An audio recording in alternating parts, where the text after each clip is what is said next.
Sehingga kalau dia berzikir itu ketika lafadznya hati yang mengucapkan la ilaha illallah, hati itu justru tambah enak, nikmat, lezat.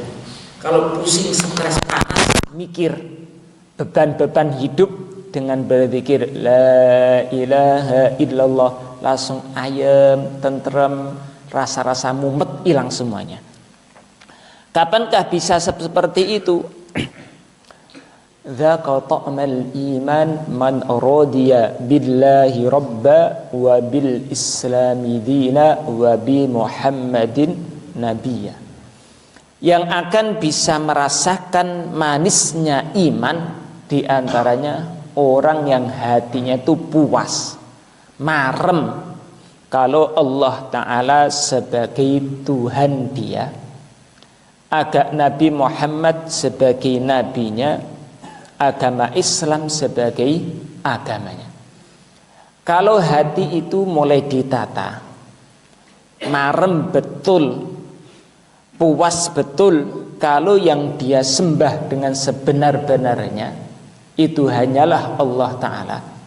Kalau hati itu bisa mengkondisikan bahwasanya yang layak dimintai pertolongan, ditakuti dengan sebenar-benarnya hanyalah Allah Ta'ala, dia ridho, puas, marem kalau aturan hidup manusia itu adalah aturan syariat agama Islam.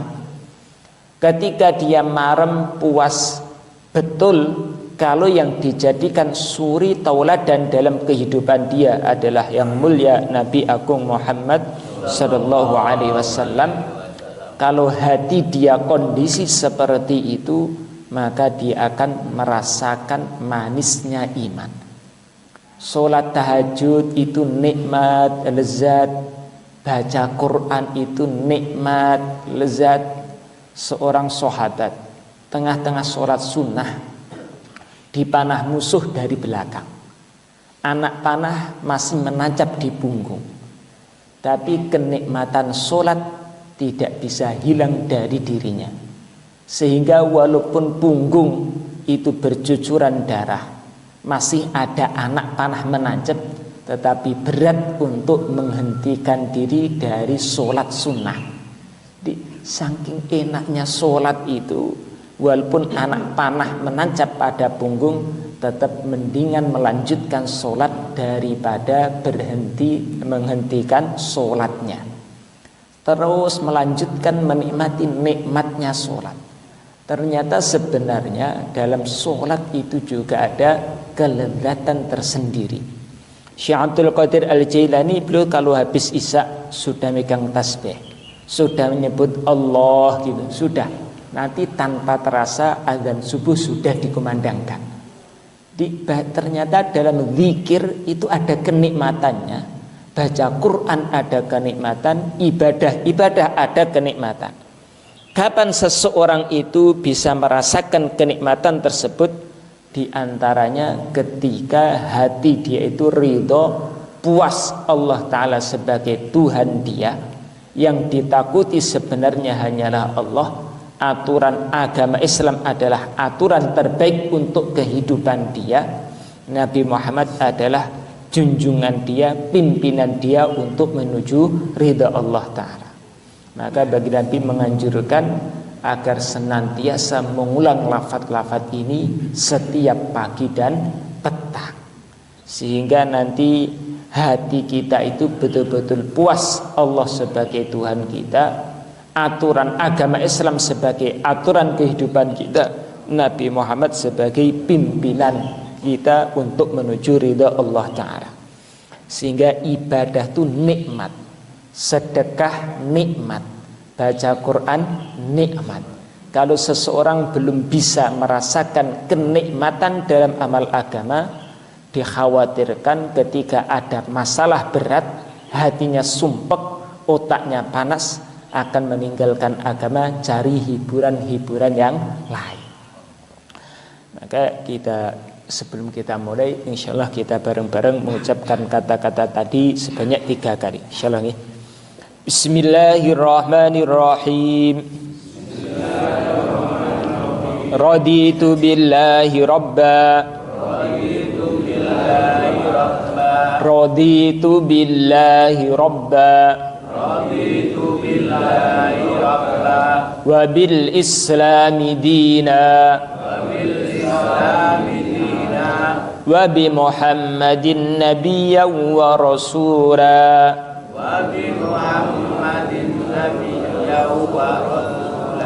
Raditu billahi rabba.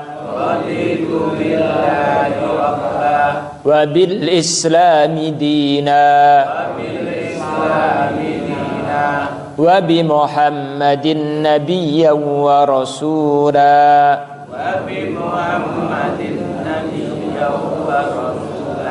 Al-Fatihah.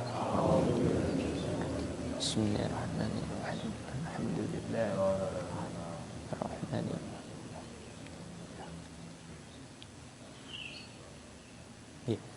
Bismillah.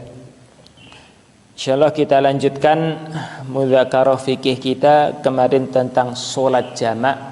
Sekarang kita lanjutkan dengan sholat Jumat. Sholatul Jumu'ah. Bismillahirrahmanirrahim. Sholatul Jumu'ati raka'atani tu'addayani fil yaumil ma'ruf fil waqtil zuhur.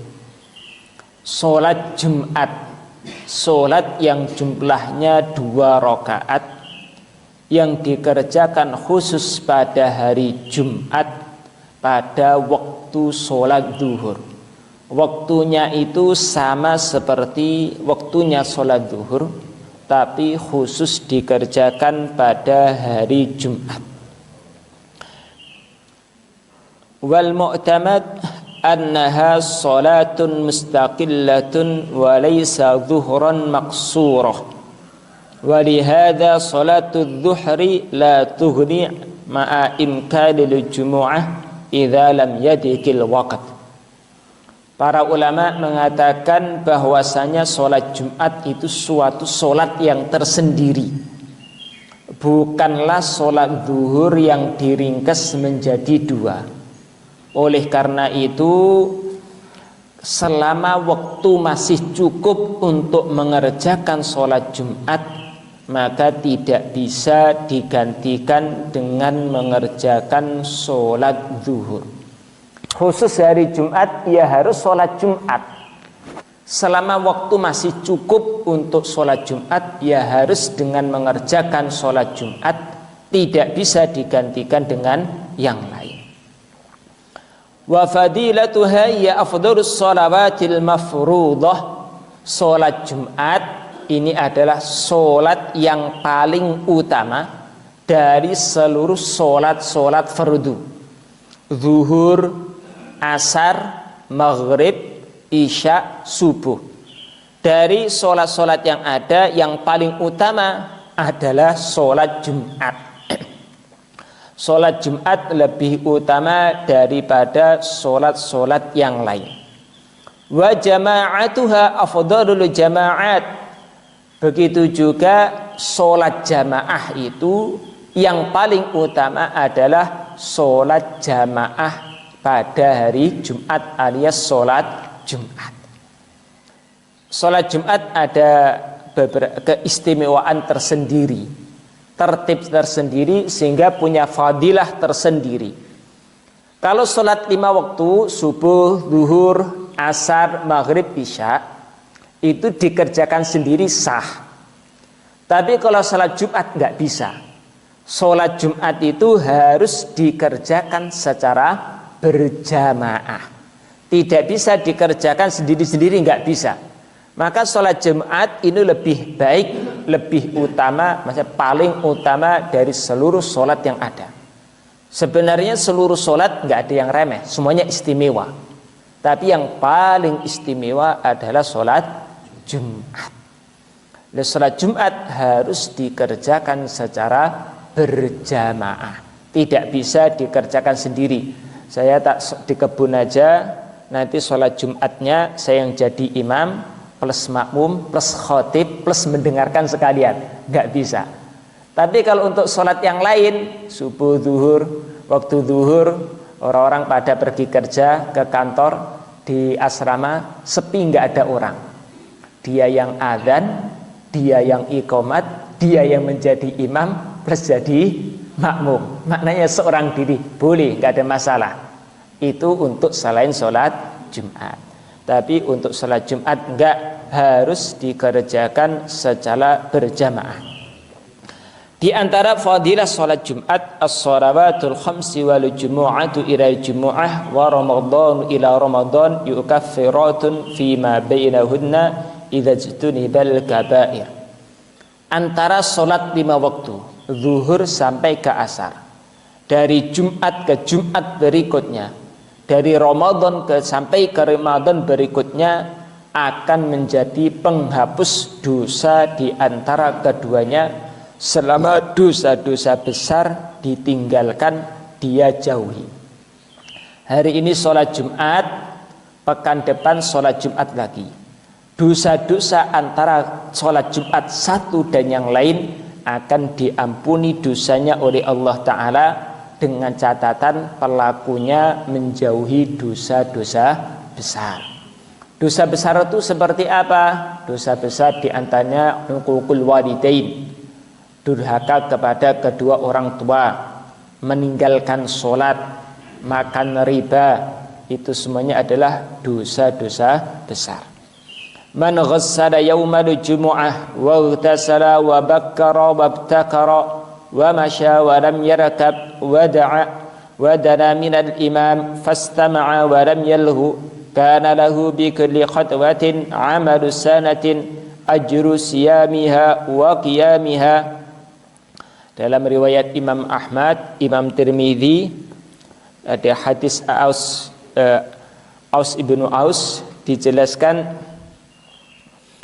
barang siapa mandi pada hari Jumat dengan sempurna, berangkatnya pagi-pagi betul, maka dia berangkat ke masjid dengan jalan kaki, bukan dengan naik kendaraan. Duduknya mendekat dengan imam, mendengarkan sungguh-sungguh, tidak mengerjakan hal-hal yang lalai. Maka setiap langkahnya dihitung mendapatkan pahala ibadah 1 tahun.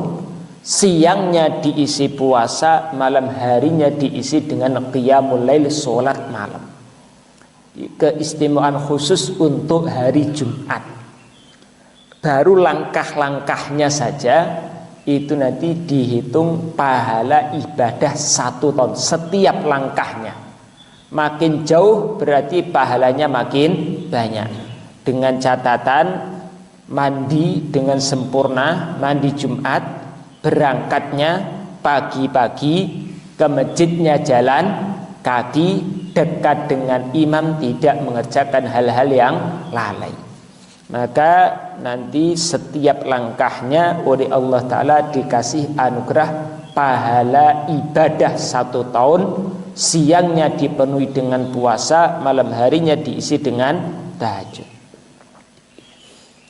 Sunnatu fardiyatiha furidat bi Makkah lailatal Isra wa Mi'raj. Dalam sejarah mencatat bahwasanya sholat Jumat ini sebenarnya difardukan ketika Nabi masih di Mekah, bersamaan dengan sholat 5 waktu yang lain pada malam Isra wal Mi'raj. Tapi memang dalam sejarah baginda Nabi selama di Mekah, beliau belum pernah mengerjakan sholat Jumat. Kenapa? Karena dalam waktu masih di Mekah, li'adami tamakkunihi minha, karena ketika baginda Nabi masih di Mekah tidak memungkinkan untuk mengerjakan sholat Jumat. Tetapi beberapa sahabat yang di Madinah yang sudah masuk Islam, mereka sudah mengerjakan sholat jamaah. Wa awwalu man sholaha As'ad ibnu Zurarah ma'a Mus'ab ibni Umair nahiyata Quba bil Madinah. Termasuk di kalangan sahabat yang pertama kali mendirikan sholat jamaah adalah sahabat As'ad ibnu Zurarah, Mus'ab ibnu Umair di Masjid Quba yang ada di Madinah. Kalau baginda Nabi dan sahabat Sayyidina Abu Bakar, Sayyidina Umar masih di Mekah, tidak memungkinkan suasana untuk sholat Jumat. Jangankan untuk sholat Jumat jamaah di Masjidil Haram, itu tidak memungkinkan. Karena waktu itu orang-orang kafir Quraisy masih keras, sangat-sangat keras memusuhi orang-orang Islam. Banyak orang-orang Islam yang hijrah ke Habasyah, termasuk hijrah ke Madinah, karena tidak memungkinkan untuk terang-terangan masuk agama Islam. Mereka yang terang-terangan masuk agama Islam dizalimi, dipukuli, dan menyatakan diri sebagai muslim saja waktu itu dipukuli habis-habisan. Apalagi kalau terang-terangan sholat jamaah, resikonya nanti lebih berat. Maka untuk menghindari itu, waktu itu walaupun sholat Jumat sudah diwajibkan, tetapi karena tidak memungkinkan, maka baginda Nabi dan sahabat yang ada di Mekah belum mengerjakan sholat Jumat walaupun sebenarnya sudah difardukan. Berbeda dengan sahabat-sahabat di Madinah, mereka punya keleluasaan untuk mengerjakan sholat, menyatakan terang-terangan agama Islam. Maka sahabat-sahabat di Madinah lebih dahulu mengerjakan sholat Jumat. Yang pertama kali di Masjid Quba dikerjakan oleh Sayyidina As'ad ibnu Zurarah dan sahabat-sahabat yang lain. Surut wujubil Jumu'ah, syarat wajib Jumat.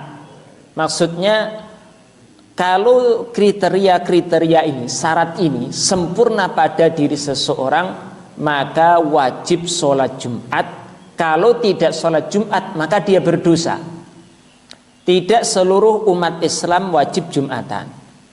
Mereka yang memenuhi kriteria ini, maka nanti wajib Jumatan. Kalau enggak sholat Jumat, dia berdosa. Tapi kalau kriteria ini nanti tidak terpenuhi, enggak sholat Jumat, enggak dosa. Lah, apa saja syarat-syarat tersebut? Yang pertama, jelas haruslah seorang muslim. Orang kafir itu tidak wajib Jumatan. Berarti enak orang-orang kafir, mereka gak wajib Jumatan. Oh, berbeda. Kalau pandangan fikih, memang mereka tuh gak wajib Jumatan. Maknanya di dunia ini kalau mereka meninggalkan sholat tidak boleh dihukum. Kalau pandangan fikih sebenarnya orang yang sengaja meninggalkan sholat, dihukum, bisa dibunuh kalau gak mau tobat. Tapi kalau orang-orang kafir gak sholat, ya gak dihukum dengan sesuai hukum-hukum Islam. Tapi nanti di akhirat tetap ada dosanya.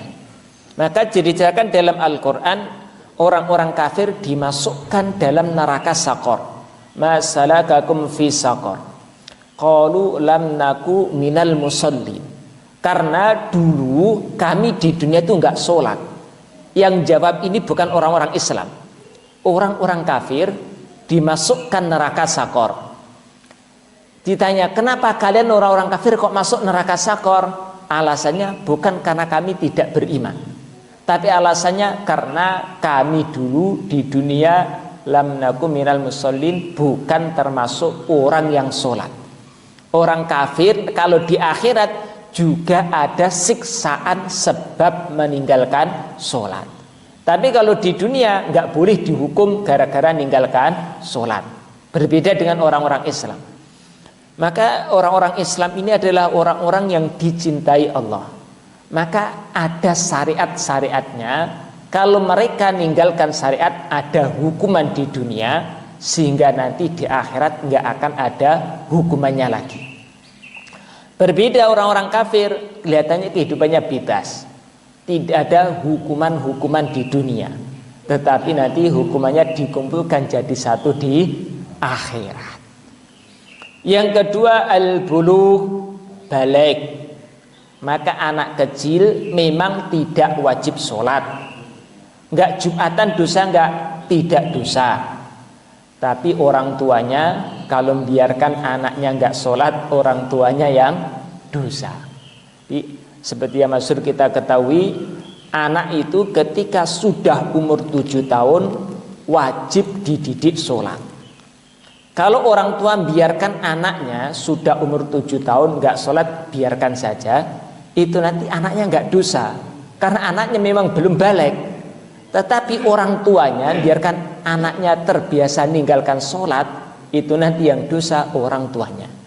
Di paling lambat pendidikan sholat itu 7 tahun, itu paling lambat. Termasuk sholat Jumat itu juga wajib dididikkan. Anak umur 7 tahun dilatih, dididik untuk sholat Jumat. Orang tua biarkan, orang tuanya yang dosa. Umur 10 tahun anaknya nggak sholat, dibiarkan saja, tidak dihukum dengan takziran-takziran yang tidak melukai, tidak dimarahi, cuma ditanya kenapa nggak sholat, nggak ada hukuman-hukuman, teguran-teguran, maka nanti orang tuanya yang berdosa. Kalau 7 tahun harus ingatkan, nak sholat, kamu sudah wajib sholat, ayo sholat, sholat belum, ditanya, tapi tidak sampai tingkatan dihukum. Tapi kalau umur 10 tahun kok nggak dihukum, nanti orang tuanya yang dosa. Orang tua yang dosa, anaknya nggak Jumatan, tadi ke masjid kok nggak ada di masjid, tadi pergi main-main, berangkat dari rumah tapi nggak sampai masjid, main-main, kemana gitu. Lah orang tuanya kok nggak marahi, orang tuanya kok nggak ngukum, yang dosa adalah orang tuanya, anaknya nggak dosa karena memang belum balik. Kemudian yang ketiga,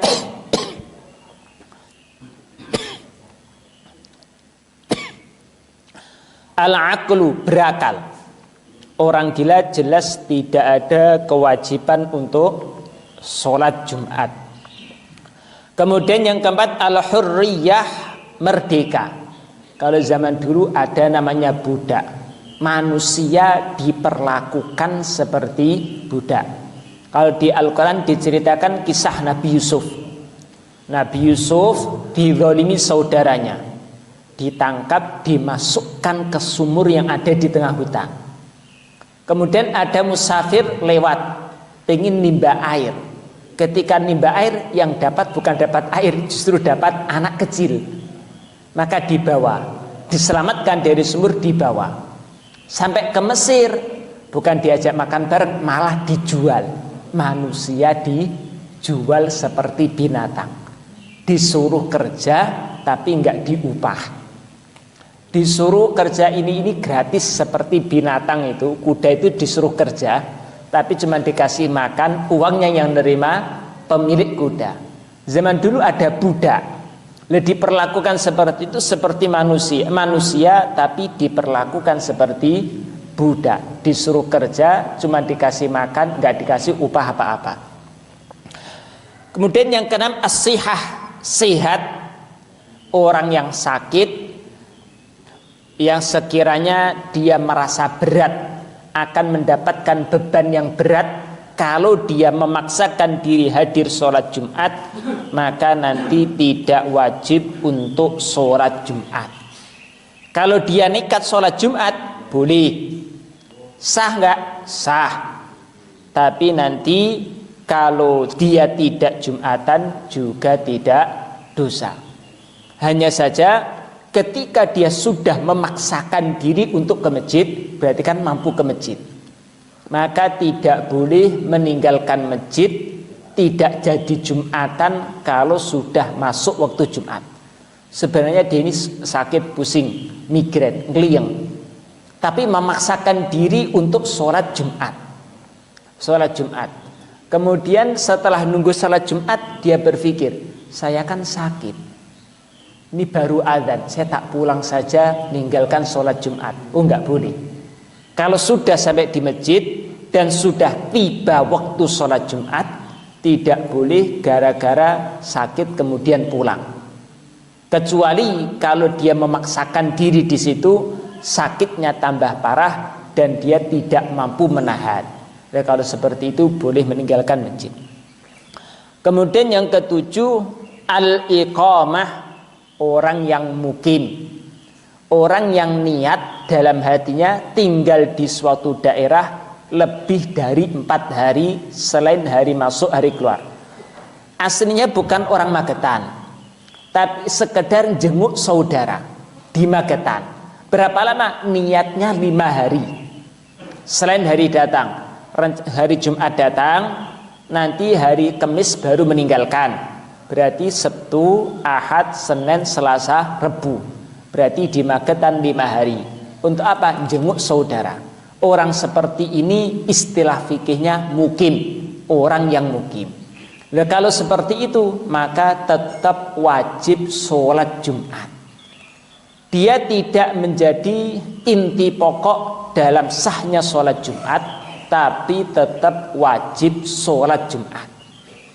Berbeda dengan musafir. Kalau musafir orang yang melakukan perjalanan, kalau dia singgah di rumah saudaranya hanya 2 hari.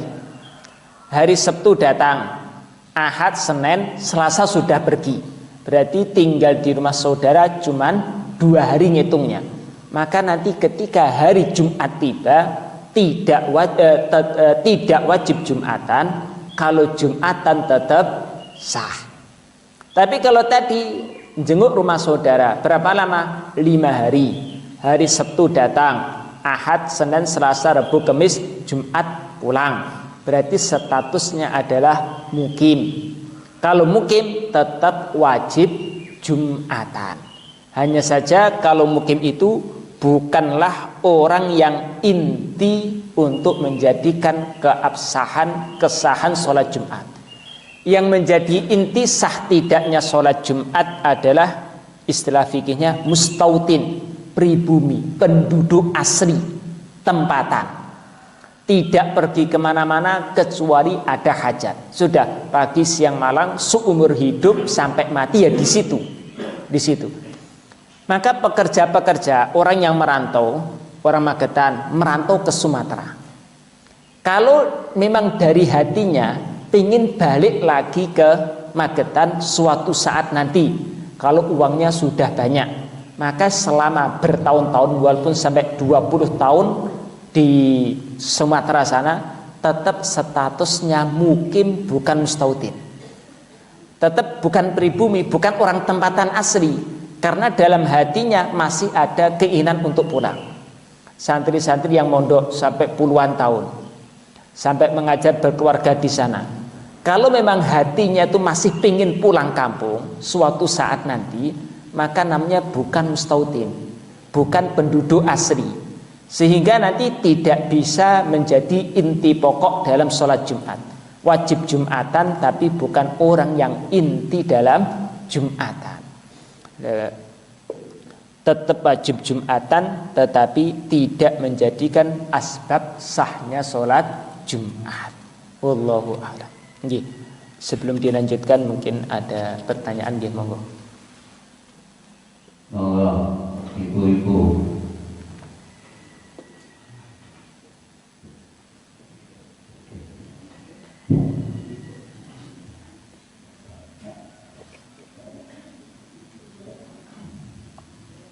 Assalamualaikum warahmatullahi wabarakatuh. Ini saya mau tanya apa yang mendengarkan Jumat itu bahwa padahal untuk ibu-ibu itu biasanya kan menyiapkan Jumat berkahnya.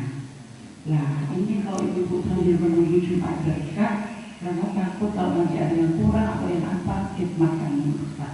Itu bagaimana untuk pahalanya, dan kita kan tidak bisa sholat pada sholat di awal. Hukumnya bagaimana? Apakah kita sebagai seorang perempuan bisa mendapatkan pahala yang sama dengan bapak untuk hari Jumat itu? Maka tidak.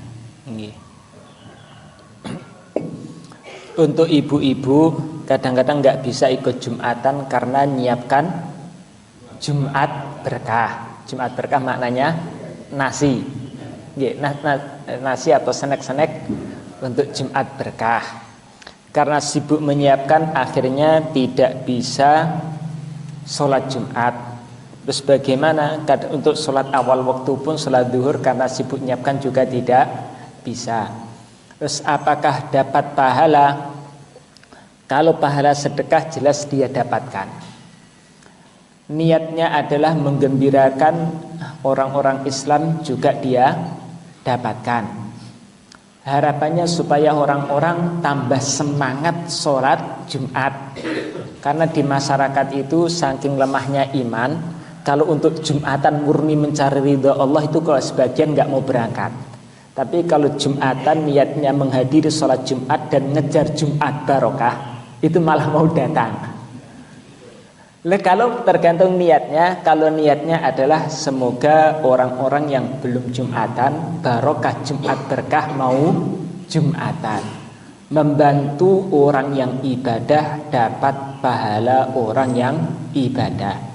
Man jahaza ghazian faqad ghaza, dalam hadis barang siapa jahaza menyiapkan ghazian orang yang berjuang jihad zaman dulu, faqad ghaza maka sungguh seolah-olah dia sendiri juga ikut perang. Maka membantu orang yang ibadah juga mendapatkan pahala ibadah. Kalau pandangan hukum kaum wanita memang tidak wajib Jumatan, tapi kalau dia bantu suaminya persiapan Jumatan, Pak berangkat yang awal, pekerjaan rumah saya kerjakan, Bapak segera berangkat pagi-pagi supaya dapat pahala sedekah unta. Maka ibu-ibu yang bantu juga dapat pahala berangkat pagi-pagi. Karena orang yang bantu orang lain berbuat kebaikan juga dapat pahala kebaikan tersebut. Nah, mungkin supaya bapak-bapaknya itu bisa berangkat awal, disiapkan, dibantu. Pak, untuk hikmat Jumat barokah Bapak nggak usah ngurus. Ini sudah jam 6 pagi, segera mandi, berangkat ke masjid. Yang masak tak saya saja, nanti nyiapkan makanan juga saya. Bajunya disiapkan. Ini hari Jumat sunahnya pakai baju putih, pakai minyak wangi, ini tasbihnya, sajadahnya, segera berangkat sana, urusan rumah saya tak ngurus. Maka nanti juga dapat pahala berangkat Jumat pagi-pagi. Menjahaza ghazian faqad ghaza, orang yang menyiapkan orang lain untuk jihad juga dapat pahala jihad. Maka membantu orang yang Jumatan supaya segera berangkat Jumatan atau supaya bisa Jumatan juga mendapatkan pahala sholat Jumat. Wallahu a'lam. Nggih. Oke, monggo satu penanya lagi dari ibu-ibu. Assalamualaikum warahmatullahi wabarakatuh. Ini masalah untuk pendidikan anak-anak. Anak-anak biasanya kalau masih usia kecil sampai 10 tahun itu biasanya dibimbing untuk pergi ke masjid untuk melaksanakan sholat. Tapi setelah dewasa biasanya terpengaruh dengan teman-temannya kadang tidak melaksanakan sholat, tapi orang tua selalu memantau dan mengingatkan. Tapi kadang anak-anak itu membantah atau membandel gitu. Itu apakah dosa-dosa itu juga orang tuanya yang menanggung gitu? Terus apakah apabila orang tuanya sudah meninggal itu juga mendapatkan apa itu efeknya anak yang tidak sholat itu gitu. Terima kasih. Kalau orang tua sudah usaha mendidik anak dengan semaksimal mungkin, sejak kecil orang tua sudah mendidik, ketika anak sudah balik pun juga dinasihati, tapi ternyata anak kalah dengan pergaulan. Dulu ketika masih kecil belum terpengaruh dengan pergaulan, aktif sholat jamaah ke masjid. Setelah sekolah kuliah malah jarang sholat jamaah. Sama orang tuanya dimarahi, hei ke masjid sana. Berangkat dari rumah tapi nggak sampai masjid, malah sampai di tempat nongkrong. Setelah sholat masjid rampung selesai, pulang dari nongkrongnya juga. Masya Allah. Terus bagaimana nanti orang tua, apakah kena dosanya? Andaikan orang tuanya meninggal, apakah kemaksiatan, keburukan anak juga risiko jadi orang tua? Tidak. Kalau orang tua sudah usaha mendidik semaksimal mungkin, usaha semaksimal mungkin, karena hakikatnya hidayah dalam kekuasaan Allah Ta'ala, innaka la tahdi man ahbabta walakinallaha yahdi may yasha. Kita ini hanya usaha, yang bisa ngasih hidayah adalah Allah Ta'ala. Maka kalau orang tua sudah usaha semaksimal mungkin, maka nanti orang tua tidak terkena resiko dosanya. Maka dalam Al-Quran diceritakan Nabi Nuh alaihi salam, anaknya Nabi Nuh itu diajak taat kepada Allah, ngamalkan agama, bahkan sampai puncak gentingnya pun terjadi banjir bandang menyeluruh seluruh dunia. Anaknya diajak naik kapal bareng orang iman supaya selamat pun juga tidak mau, malah punya ide sendiri lari ke gunung. Kalau lari ke gunung pasti selamat. Nabi Nuh mengatakan, oh nggak bisa, nggak akan ada bisa selamat hari ini kecuali orang yang naik kapal. Anaknya nggak gubris, ya sudah, akhirnya meninggal dunia. Seorang nabi pun memang juga tidak bisa ngasih hidayah, apalagi kita orang biasa. Yang penting kewajiban kita senantiasa mendoakan, mendidik semaksimal mungkin, semoga anaknya menjadi anak-anak yang soleh.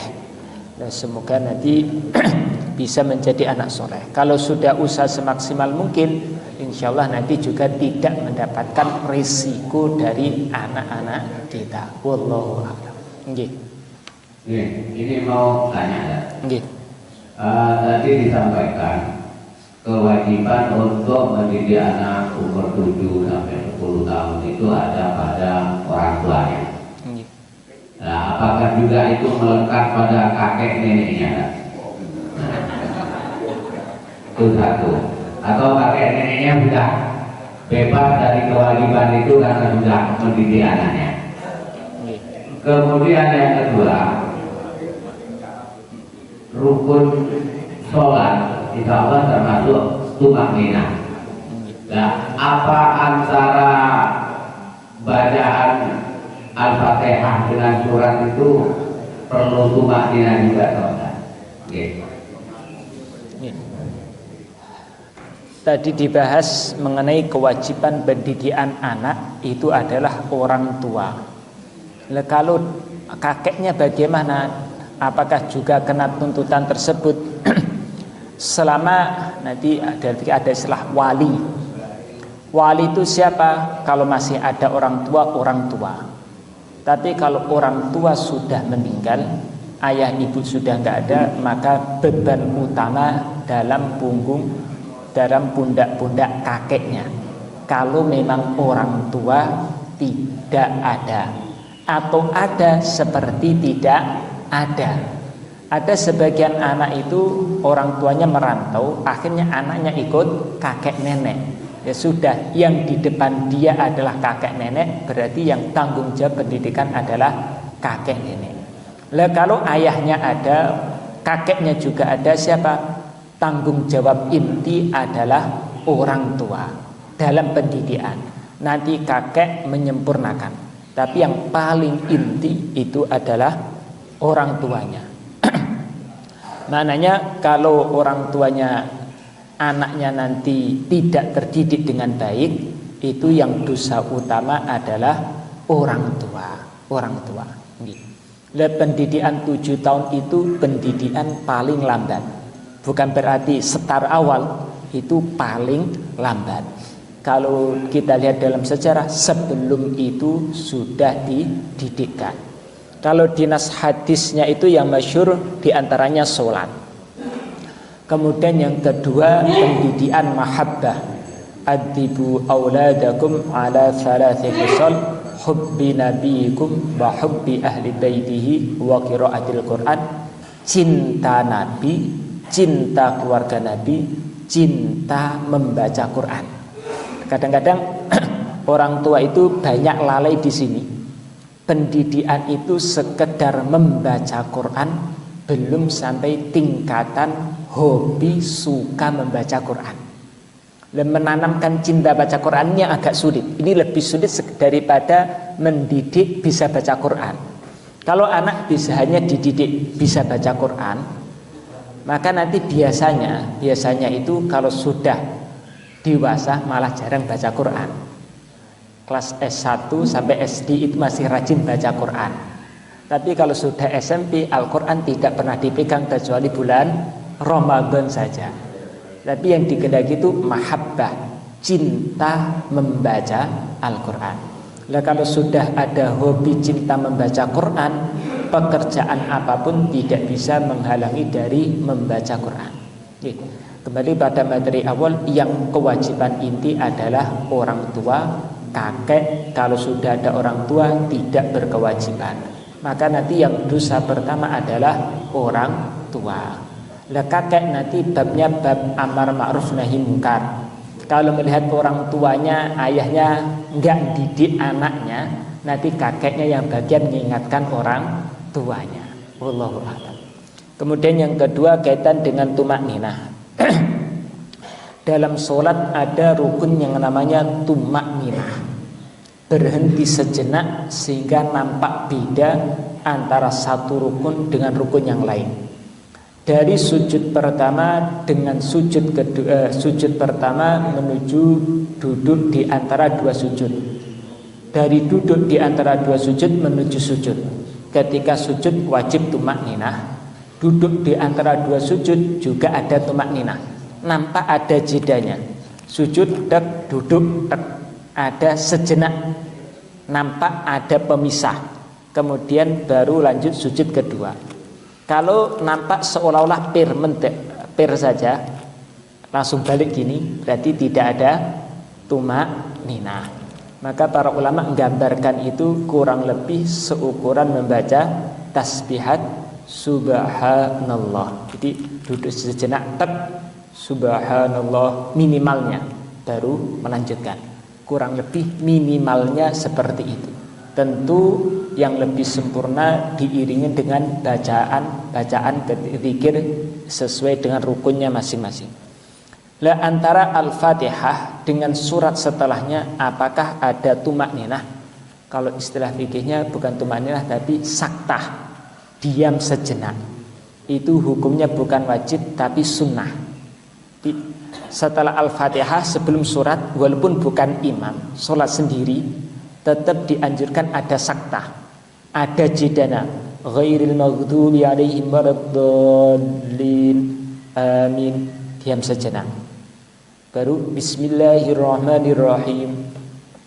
Kemudian setelah selesai surat dengan rukuk juga disunahkan untuk saktah, diam sejenak.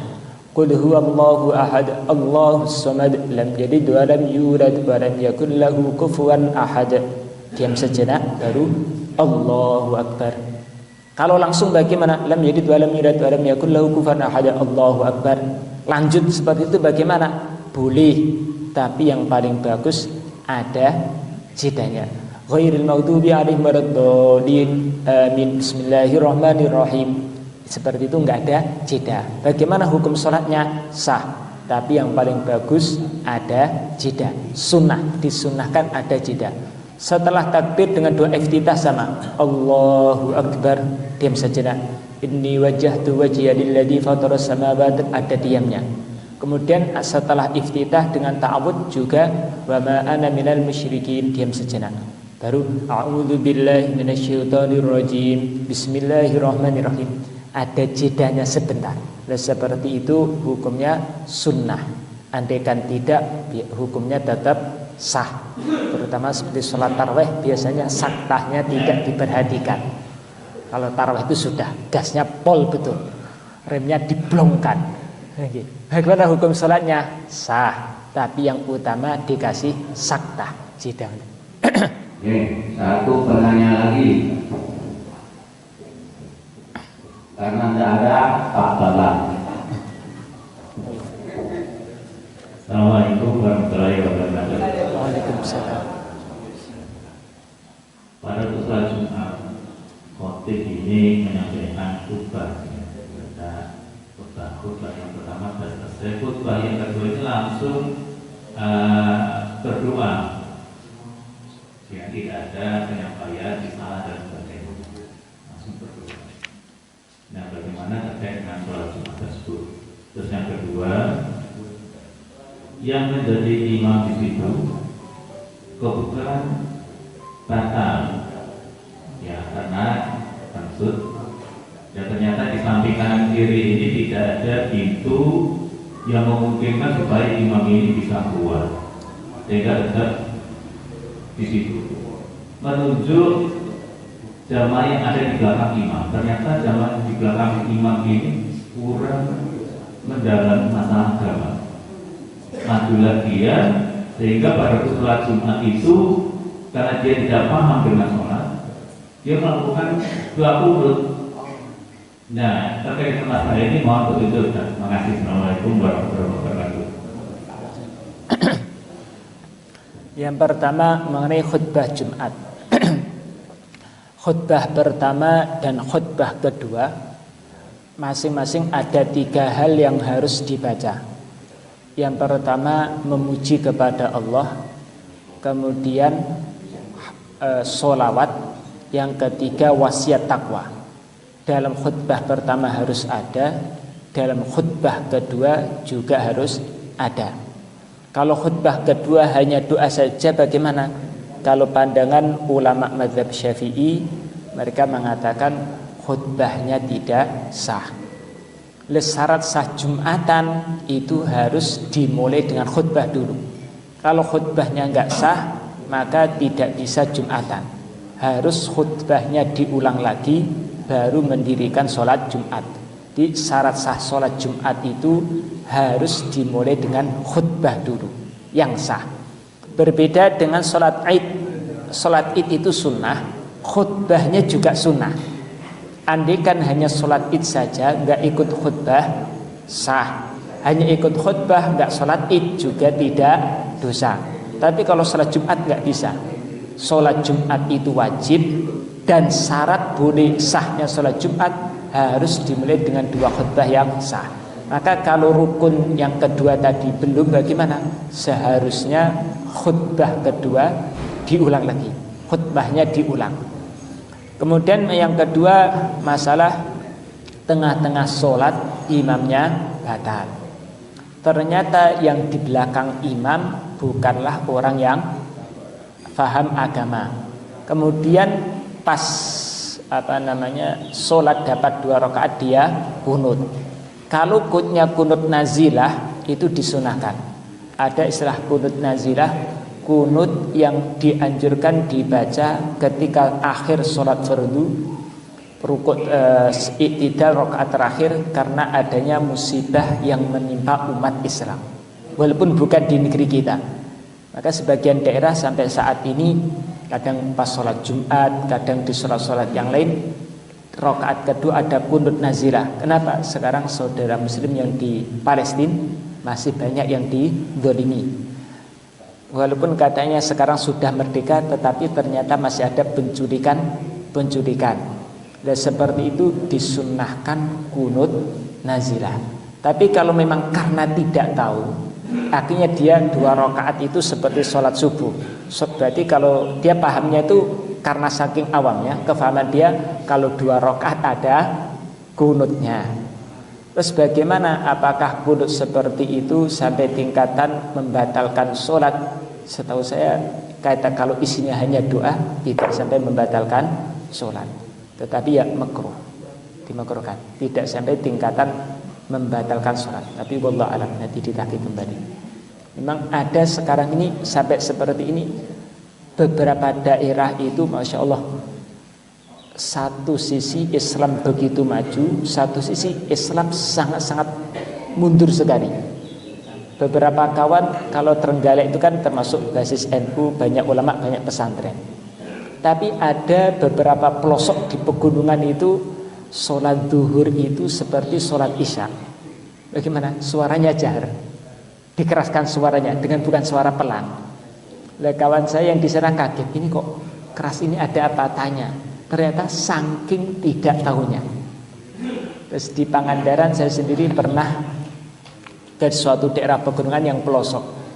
Itu yang ajib heran. Waktu kami datang ke sana, kami adani rame. Tetapi mereka enggak berani hidupkan jamaah. Ternyata saking minimnya keilmuan dasar agama, yang berani imami cuma satu, kepala desa. Kalau sudah diadani, orang-orang datang, kemudian nanti kepala desa nggak keluar ngimami, nggak jadi sholat jamaah, pulang masing-masing. Keadaan ada sampai tingkatan seperti itu.